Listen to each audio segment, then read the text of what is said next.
Daniel Harper shifted his weight from one foot to the other, trying to restore circulation to his frozen toes. December in New York was brutal for bike couriers, especially on Christmas Eve, when the wind cut like a knife through his layers of thermal gear. Most of his colleagues had already clocked out for holiday celebrations, but Daniel couldn't afford to pass up the overtime pay. His sister's medical bills weren't going to pay themselves. Just one more delivery, his dispatcher had promised 20 minutes ago. Double rate since it's Christmas Eve. Easy drop-off in Midtown, then you're done. Now, standing before the address he'd been given, Daniel frowned. The building, a narrow 6-story structure, wedged between a bodega and what appeared to be an abandoned tailor shop, had most of its windows darkened. Only a single light glowed dimly on the 3rd floor. The front entrance featured a faded directory with half the names scratched out, and the security buzzer looked like it had been broken for years. Daniel checked the package again. It was a small box, maybe 8 inches square, wrapped in plain brown paper, with the address neatly printed on a white label. No return address. Nothing remarkable except its weight, surprisingly heavy for its size. The courier company had a strict policy against asking about package contents, and Daniel normally didn't care. He was paid to deliver, not to question. He tried the buzzer anyway, pressing several buttons at once. To his surprise, a static-filled voice answered. "Yeah? Who is it?" "Speedy Courier Service. Got a delivery for this address." A pause. "Wait there." Daniel stamped his feet against the cold, checking his watch. 6:43 p.m. If he could wrap this up quickly, he might still make it to his sister's place before her kids went to bed. They were expecting Uncle Daniel to help put out cookies for Santa. The building's door suddenly swung open. A man in his 40s with close-cropped salt and pepper hair stepped out, wearing an expensive-looking wool coat that seemed at odds with the run-down building. His eyes immediately fixed on the package in Daniel's hands. "That's for me," he said, reaching out without offering to sign anything. Daniel pulled back slightly. "Need a signature first. Company policy." The man's expression hardened. "There's been a mistake. That package wasn't supposed to come here." He lowered his voice. "Look, kid, it's Christmas Eve. We both want to get home. Just give me the package, and I'll make it worth your while." He pulled out a wallet, extracting several bills. "I still need someone to sign." "I'll take care of it. Here." The man thrust $200 bills toward Daniel. "Consider it a Christmas bonus." A prickle of unease climbed up Daniel's spine. Something felt off. The heavy package, the cash bribe, the abandoned-looking building with this well-dressed man inside. None of it added up. "Sorry, I need to verify the recipient," Daniel said, trying to sound professional while reaching for his phone to call dispatch. "Don't call anyone," the man snapped, his friendly demeanor evaporating. "Just hand it over. Now."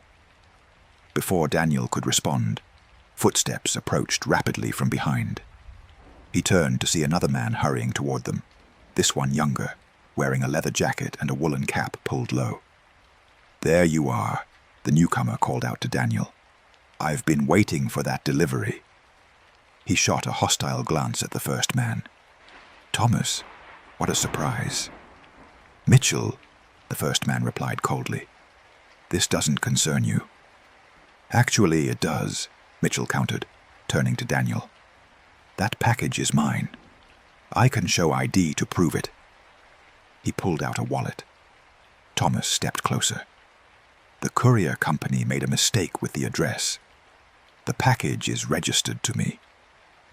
Daniel's heart hammered in his chest. He'd been doing deliveries for 3 years and had never encountered anything like this. Both men were now positioned on either side of him, effectively blocking his escape routes. "Look," Daniel said, "I don't know what's going on, but I need to verify with my dispatch." "No need," Thomas interrupted, reaching inside his coat. For a terrifying second, Daniel thought he might be pulling a weapon, but instead he produced an ID card. "Thomas Everson. The package is addressed to me." Mitchell scoffed. "He's lying. I'm Mitchell Reeves. That's my property he's trying to intercept." The tension on the street was palpable now. A few pedestrians hurried past, heads down against the cold, oblivious to the confrontation unfolding. Daniel clutched the package tighter, suddenly very aware of its mysterious contents. What the hell was in this thing? "I'm calling my supervisor," Daniel announced firmly, pulling out his phone despite Thomas's earlier warning. Thomas's hand shot out, gripping Daniel's wrist. "I wouldn't." Mitchell moved closer. "Hand it over, courier boy. Whatever he's offering, I'll double it." "Triple it," Thomas countered immediately. 500 cash right now." Daniel twisted his arm free. "I don't want your money. I just want to do my job correctly." "You don't understand what you're involved in," Mitchell said, his voice dropping to a threatening whisper. "That package contains something very valuable. Hand it over, and you can walk away. Keep making trouble and—" "And what?" Daniel challenged, anger suddenly replacing his fear. He had spent the entire day freezing his ass off for minimum wage plus tips, missing his niece's Christmas pageant. Now these two were threatening him. "Both of you back off, or I'm calling the police." Thomas and Mitchell exchanged a glance, the first moment of unspoken communication between them. Neither wanted police involvement, which only confirmed Daniel's growing suspicion that whatever was in the package wasn't legal. "Listen," Thomas said, his tone now conciliatory. "There's no need for police. We can resolve this like businessmen." A taxi slowed nearby, its driver watching the confrontation with interest. Daniel caught his eye, considering making a run for it. Mitchell noticed and shifted to block Daniel's path to the taxi. "You deliver that package to me, as intended, and there's $1,000 in it for you. Christmas miracle right there." 2,000, Thomas countered. "Final offer." Daniel shook his head. "This is insane. I don't know what's in this package, but I'm not about to get involved in whatever illegal—" "Who said anything about illegal?" Mitchell interrupted, too quickly. "It's a family heirloom," Thomas offered, unconvincingly. "Very valuable, very sentimental." "Right," Daniel said. "And that's why you're both offering thousands of dollars to a bike courier instead of sorting this out properly." He took a deliberate step back from both men, clutching the package to his chest. The taxi had moved on, but there was a bodega still open across the street. If he could get inside, there would be witnesses, maybe security cameras. Thomas seemed to read his intentions. "Don't even think about it." Mitchell reached inside his jacket, and this time Daniel caught a glimpse of what definitely looked like a gun holster. His mouth went dry. "Here's what's going to happen," Mitchell said quietly. "You're giving me that package, taking the cash, and forgetting this ever happened. Because if you don't—" Daniel made a split-second decision. He drew his arm back and hurled the package as hard as he could onto the roof of the nearby bodega. Both men froze in shock. "What the hell did you just do?" Thomas growled, his face contorting with rage. "Now neither of you has it," Daniel said, backing away. "Sort out your problems without involving me." Mitchell lunged forward, grabbing Daniel's jacket. "You idiot! Do you have any idea what you've done?" A police siren wailed in the distance. growing steadily louder. Someone must have noticed the confrontation and called 911. Thomas backed away immediately. "This isn't over," he warned, before turning and walking briskly down the street. Mitchell hesitated, his grip on Daniel's jacket tightening for a moment before he shoved him roughly against the building wall. "You've made a serious mistake," he hissed, then released him and hurried off in the opposite direction from Thomas. Daniel sagged against the wall, his heart pounding, as the police car rounded the corner. He had no idea what had been in that package, but he was certain of one thing. He'd just made 2 dangerous enemies on Christmas Eve. The police car slowed as it approached, an officer eyeing him suspiciously. Daniel straightened up, trying to look casual despite his racing pulse. He would have to explain something to his boss about the lost package. He might even lose his job. But as the police car moved on without stopping, Daniel felt a wave of relief wash over him. Whatever trouble he'd avoided by throwing that package away was likely far worse than any fallout from his employer. He unlocked his bike from the nearby rack, his hands still trembling slightly. His sister would be waiting, the kids excited for their uncle's arrival. Whatever had just happened, he was determined to put it behind him for tonight. As he pedaled away from the darkened building, Daniel couldn't shake the feeling that this Christmas Eve encounter wasn't truly over. Somewhere in the city, Thomas and Mitchell were plotting their next move. And whatever was in that package on the bodega roof, someone would eventually come looking for it.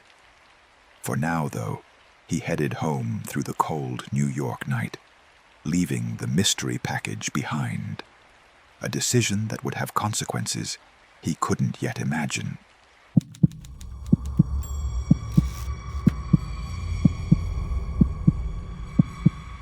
It was past midnight on Christmas, and the fluorescent lights of Marshall's Market cast an eerie glow across the nearly empty parking lot. Monica Brooks pulled her winter coat tighter, the Employee of the Month pin she'd received last week catching on her scarf. Working the holiday shift meant double pay, money she desperately needed for her daughter's medical bills, but it also meant trudging through freezing temperatures at this ungodly hour when everyone else was home with their families. "Merry Christmas to me," she muttered, fishing her keys from her pocket. Her breath clouded in front of her face as she glanced around the deserted lot. The last co-worker, Darren from the deli section, had left 10 minutes ago in his rusty pickup, leaving her alone after she finished reconciling the final register. That's when she noticed him, a tall figure in a dark coat, pacing back and forth by the shopping cart return area. His movements were agitated, hands shoved deep in his pockets, head swiveling as if searching for someone. Monica hesitated, key poised midair. Chicago's South Side wasn't exactly known for its safety, especially at night. She considered going back inside the store, but she'd already armed the security system. The night manager, Mr. Hargrave, had left hours ago, trusting her to close up. Going back in would trigger the alarm, and she couldn't afford to look incompetent after fighting so hard for the promotion to assistant manager. "It's fine," she whispered to herself. "He's probably just waiting for someone." Still, she gripped her pepper spray keychain as she walked briskly toward her 10-year-old Honda Civic. The man's head snapped up at the sound of her footsteps. Even from 20 yards away, Monica could see his eyes narrow. He started walking, not toward the store entrance, but directly toward her. His pace quickened with each step. Monica's heart rate doubled. She fumbled with her keys, nearly dropping them on the slushy pavement. Her car was still 10 spaces away. "Hey," the man called out, his voice sharp in the silent night. "Hey, you! Stop right there!" Monica pretended not to hear him, walking faster, her sensible shoes slipping slightly on a patch of ice. "I'm talking to you," he shouted, louder now. "I know what you did." She reached her car, hands trembling as she tried to get the key into the lock. The electronic fob had stopped working months ago, and she hadn't had the money to replace the battery. He was closing in now, maybe 15 feet away. Under the parking lot lights, she could see his face clearly. Mid-30s, unshaven, with intense eyes that seemed to burn right through her. He wasn't carrying anything visible, but his right hand remained in his pocket. "Please leave me alone," Monica called out, trying to keep her voice steady. "I don't know you." "Like hell you don't," he snarled. "You think I wouldn't recognize you? You took something that doesn't belong to you. I want it back. Now." The key finally slid into the lock. Monica yanked the door open, but before she could slide inside, the man lunged forward and slammed his palm against it, forcing it closed again. "Sir? I think you have me confused with someone else," Monica said, fighting to keep the panic from her voice. "I've never seen you before. I just work here." He leaned in close, too close. She could smell alcohol on his breath, mingled with cigarettes. "Don't play dumb with me, Alicia. I know it was you who took it. You think changing your hair makes you unrecognizable. My name is Monica Brooks. I'm not Alicia. I have ID." "Shut up," he spat, his face contorting with anger. 3 years I've been looking for you. 3 years since you walked out with everything. And now you're working in some crappy supermarket like nothing happened?" Monica's mind raced. The man was clearly unstable, convinced she was someone from his past. Reasoning might not work. She needed to de-escalate or find an escape. "Look," she said, trying to sound calm. "Why don't we go back inside the store? There are cameras there. We can clear this up." "No cameras," he growled.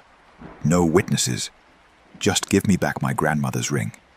It was never yours to take." Monica's fingers closed around the pepper spray on her keychain. "I don't have any ring. I'm not who you think I am. My driver's license is in my wallet." "Stop lying."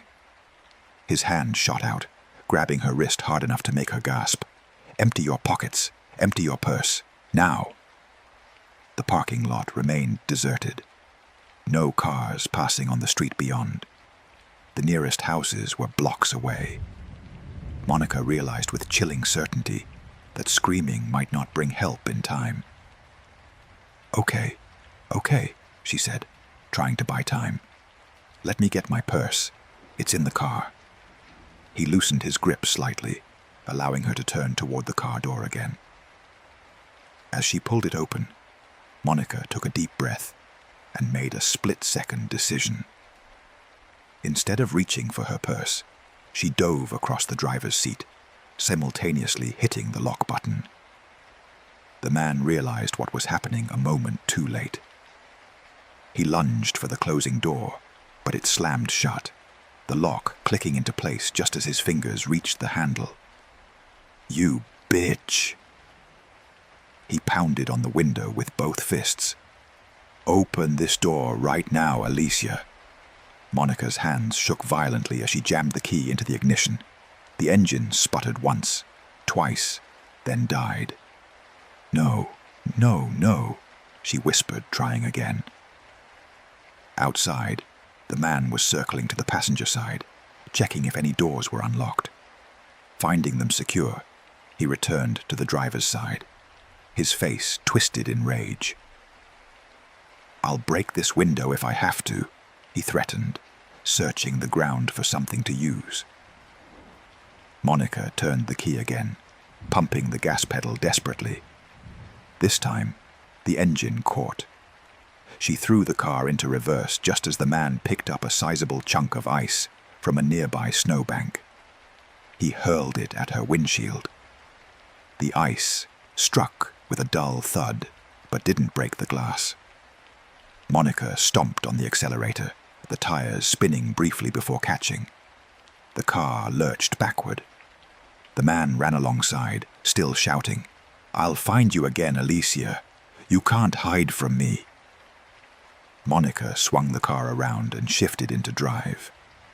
As she sped toward the exit, she grabbed her phone from her purse, dialing 911 with one trembling hand. "911, what's your emergency?" "There's a man at Marshall's Market on 63rd Street who just attacked me in the parking lot," Monica said, her voice breaking. "He thinks I'm someone named Alicia. He followed me and grabbed me. I'm in my car now, but he threatened to break my window." "Is he still there? Are you safe?" Monica checked her rearview mirror. The man was standing in the middle of the lot, watching her car retreat. "I'm driving away now, but he's still in the parking lot. Please send someone." "Stay on the line, ma'am. Officers are being dispatched." As Monica turned onto the main road, she saw movements in her rearview mirror. The man was running to a vehicle parked in the shadows at the far end of the lot. A dark sedan she hadn't noticed earlier. "Oh, God," she gasped into the phone. "I think he's getting in his car. He might be following me." "Don't go home," the dispatcher advised. "Drive to the nearest police station. It's on 67th and Halsted. Can you get there?" "Yes, I know where that is." Monica made a right turn, constantly checking her mirrors. Headlights appeared behind her, gaining rapidly. "He's following me. I think it's him. Stay calm. Keep driving toward the station. Officers are also en route to your location." The sedan behind her accelerated suddenly, coming within inches of her bumper. Monica's knuckles turned white on the steering wheel as she pressed harder on the gas. "He's right behind me," she said, panic rising in her throat. "He's trying to run me off the road." "What's your current location?" "Just passing Stewart Avenue, heading toward—" Her words cut off as the sedan rammed into her rear bumper. The impact jerked her forward, then back against the seat. "He hit my car." The sedan pulled alongside her, and through the passenger window, Monica could see the man's face contorted in rage. He gestured for her to pull over. "Almost to Halsted," Monica told the dispatcher, fighting to keep her car steady. "I can see the police station ahead." The man swerved toward her, sideswiping her car. Metal scraped against metal. Monica fought the steering wheel as her car veered dangerously close to parked vehicles. And then, like a Christmas miracle, flashing blue and red lights appeared ahead. 2 police cruisers blocked the intersection, officers already emerging with hands on their weapons. The sedan beside her abruptly braked, then made a sharp U-turn, tires screeching on the icy pavement. Monica pulled to a stop near the police cars, shaking uncontrollably. An officer approached her window cautiously. Monica rolled it down, tears streaming down her face. "He thought I was someone named Alicia," she managed to say. "He wanted some ring." The officers took her statement there in the parking lot of the police station. They put out an alert for the sedan, which Monica described as best she could. One officer, a woman named Perez, brought her a cup of hot coffee from inside. "This Alicia he was looking for," Officer Perez said, "could be anyone. But his behavior suggests this isn't random. He's likely been stalking the real Alicia for some time." "Will he come back?" Monica asked, her voice small. "We'll have patrols watching the store, and we're putting an officer outside your home tonight," Perez assured her. "But more importantly, we want to find this guy. He's dangerous, clearly obsessed." As Monica drove home with a patrol car following her, she couldn't shake the image of the man's face, the absolute certainty in his eyes that she was this Alicia person. Somewhere out there, A woman named Alicia might be running from this man, changing her appearance, starting new lives in new places.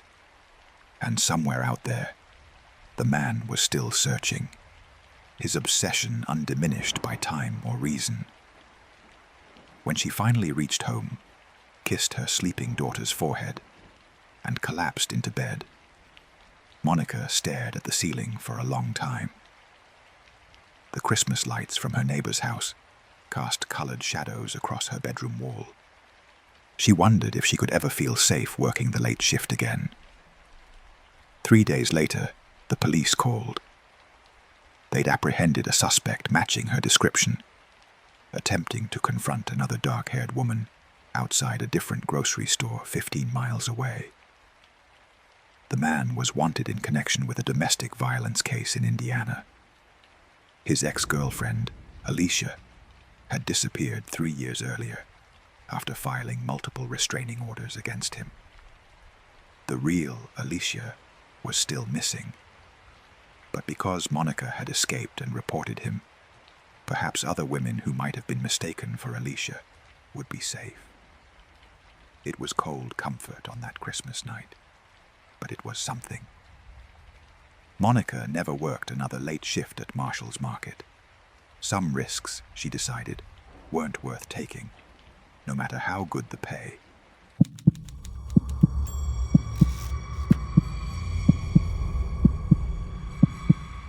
The snow came down in swirling sheets, clinging to the windshield faster than the wipers could clear it.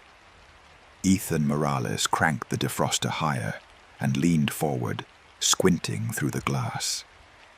Downtown Denver had transformed into a ghost town of white-dusted skyscrapers and empty streets. Most people with any sense were already home, but for rideshare drivers like him, blizzards meant surge pricing. Just 3 more rides, Ethan muttered to himself, checking his app. Then I can call it a night. His phone pinged with a pickup request from the Waldorf Hotel. Normally, he'd hesitate to accept a hotel pickup at 11:15 p.m. Too many drunks, too many complications. But the 4.8-star passenger rating and the generous fare changed his mind. He tabbed accept and made a careful U-turn toward the hotel district. The Waldorf's grand entrance was illuminated by warm golden lights that cut through the snowfall. A lone figure huddled beneath the awning, breath forming clouds in the frigid air. He wore an expensive-looking overcoat and clutched a leather briefcase to his chest with one hand, while frantically checking his phone with the other. Ethan pulled alongside the curb. "Pick up for Marcus." The man's head snapped up. His face was flushed, either from cold or alcohol, probably both. "Yes, that's me. Thank you for coming. Horrible night, isn't it?" His words had the careful enunciation of someone trying to hide how drunk they are. Marcus stumbled slightly as he opened the rear passenger door, but managed to climb in without incident. The scent of whiskey and expensive cologne filled the car. "Address in the app, correct?" Ethan asked, glancing in the rearview mirror. "Cherry Creek North?" "Yes, that's right," Marcus replied, clutching his briefcase tighter. "Actually, wait. I need to make a stop first. Can we go to the Transamerica building downtown before heading to Cherry Creek?" Ethan glanced at the time. "The office buildings will be closed, sir. It's nearly 11:30. "I have a key card," Marcus said quickly. "It's important. I'll make it worth your while. Add $50 cash." Ethan hesitated. It wasn't far out of the way, and $50 was $50. "Sure, I can add a stop. You'll need to update it in the app." "Thank you," Marcus said, fumbling with his phone. "Thank you." As they pulled away from the hotel, Ethan noticed how Marcus kept looking over his shoulder, peering through the rear window into the whiteout behind them. The businessman's knee bounced nervously, and his fingers drummed against the leather briefcase in a staccato rhythm. "Coming from a holiday party?" Ethan asked, trying to ease the strange tension. Yes, annual company Christmas party. Marcus's voice sounded strained. I shouldn't have stayed so long. Shouldn't have had that last drink. I hear you. Holiday parties can get wild. I need to get there before midnight, Marcus interrupted, checking his watch. It has to be before midnight. Ethan raised an eyebrow but kept his attention on the road. The snow was getting worse, visibility dropping by the minute. Denver's streets were almost deserted now, except for the occasional plow and a few determined taxis. We're making good time, Ethan assured him. Only about 10 minutes away from the Transamerica building. Marcus nodded but said nothing, his eyes fixed on the road behind them. After a moment, he leaned forward. Do you see that car? The black SUV about 2 blocks back. Ethan glanced in his rearview mirror. There was indeed a dark vehicle following at a distance, its headlights barely visible through the snow. Probably just another rideshare, Ethan said, or someone heading home like us. No, Marcus shook his head emphatically.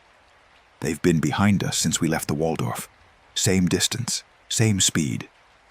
Ethan felt a flicker of unease. You're being paranoid, man. It's a main road. I made a mistake tonight, Marcus blurted out, his voice cracking. A terrible mistake. I took something I shouldn't have. Ethan's grip tightened on the steering wheel. Great. Just what he needed. A confessing criminal in his back seat during a blizzard. Look, whatever you did, it's none of my business, Ethan said firmly. I'm just your driver. It's proprietary information, Marcus continued, ignoring Ethan's obvious discomfort. USB drive with unreleased product specs, worth millions. I don't know what I was thinking. Liquid courage, I guess. But they know. They have to know by now. Ethan took a right turn, navigating carefully through the accumulating snow. The SUV behind them also turned. I need to return it, Marcus said, his words tumbling out faster. Sneak back in. Replace it in Davidson's office before the security logs reset at midnight. No one will know it was gone. Please, I'll pay you double the fare. Sir, I can't get involved in this, Ethan said, trying to keep his voice steady. I'm just going to take you to your stop as requested, and then to your final destination. You don't understand. Marcus's voice rose in panic. If they catch me with this... He clutched the briefcase tighter. Oh, God, they're getting closer. Ethan checked his mirror again. The SUV had indeed closed some of the distance between them. Its headlights cut through the snow with unnerving intensity. Just a coincidence, Ethan said, but felt a chill that had nothing to do with the weather. He accelerated slightly, watching as the speedometer crept up, despite the hazardous conditions. They passed through an intersection just as the light turned yellow. The SUV behind them accelerated suddenly, running the now red light to keep pace. That's not normal, Ethan admitted, his heart rate picking up. Oh, God, Marcus moaned, ducking down in the seat. It's Davidson's security team. They're going to take more than just my job. Calm down, Ethan said, though his own anxiety was mounting. We're almost at the Transamerica building, just a few more blocks. The Transamerica building loomed ahead, its upper floors lost in the swirling snow. Ethan pulled into the underground parking entrance, hoping the barrier gate would stop their apparent pursuers. Use your keycard here?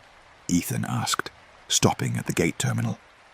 Marcus fumbled with a plastic card, his hands shaking so badly he could barely hold it. Here, just here. He thrust it toward the front seat. Ethan took the card and swiped it. The gate remained closed. It's not working, Ethan said, trying again. Let me see. Marcus leaned forward, examining the card under the dim light. His face went pale.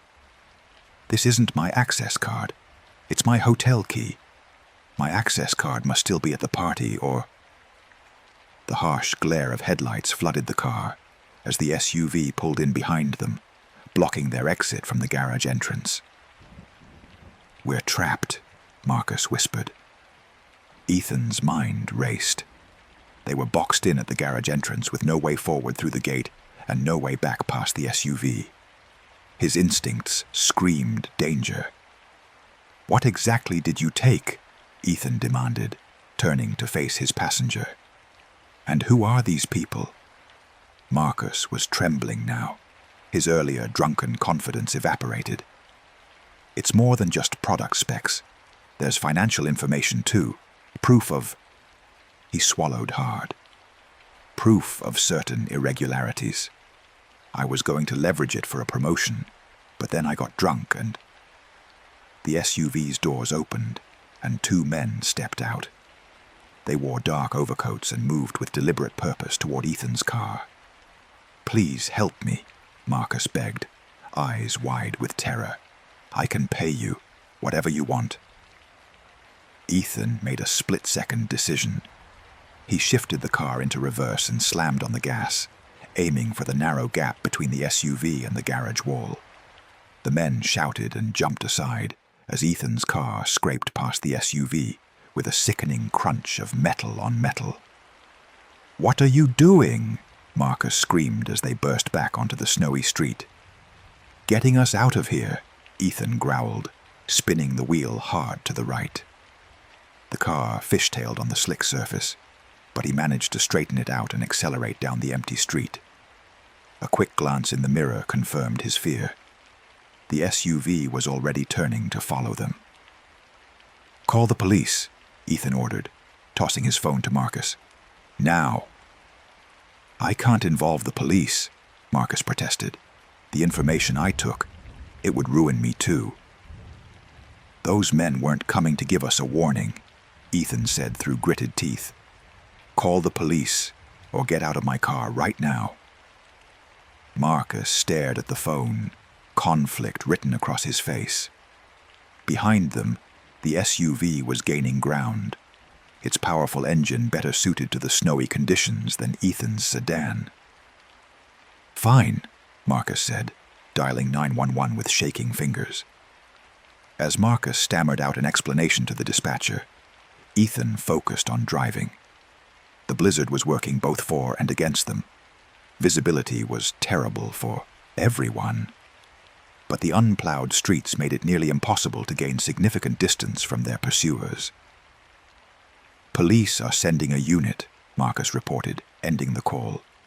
"But in this weather, who knows how long?" His words cut off as the SUV rammed them from behind. Ethan's car lurched forward, tires losing traction momentarily before he regained control. "Hold on," Ethan shouted, taking a sharp turn down a narrow side street. The SUV followed, but its larger frame had more difficulty navigating the tight space. For a brief moment, Ethan thought they might escape. Then the side street ended in a snowdrift, where the plows had pushed everything aside. Their car slowed, tires spinning uselessly in the deep snow. "We're stuck," Ethan said, a note of defeat in his voice. In the rearview mirror, he could see the SUV approaching slowly, confidently, like a predator that knows its prey has nowhere to run. "Give them the briefcase," Ethan said, turning to Marcus. "It's not worth our lives." Marcus looked down at the briefcase, then at the approaching SUV. Tears welled in his eyes. "I can't go to prison. I have a family." "You should have thought of that before stealing corporate secrets," Ethan said harshly. "Now give them what they want before they—" The SUV stopped about 20 feet behind them. All 4 doors opened simultaneously, and 4 men stepped out into the snow. No weapons were visible, but their postures conveyed unmistakable threat. "Last chance," Ethan pleaded. "Give them the drive." Marcus closed his eyes briefly, then nodded. Okay. With resignation, he clutched the briefcase and opened the car door. The bitter cold rushed in as he stepped out into the driving snow, briefcase held before him like an offering.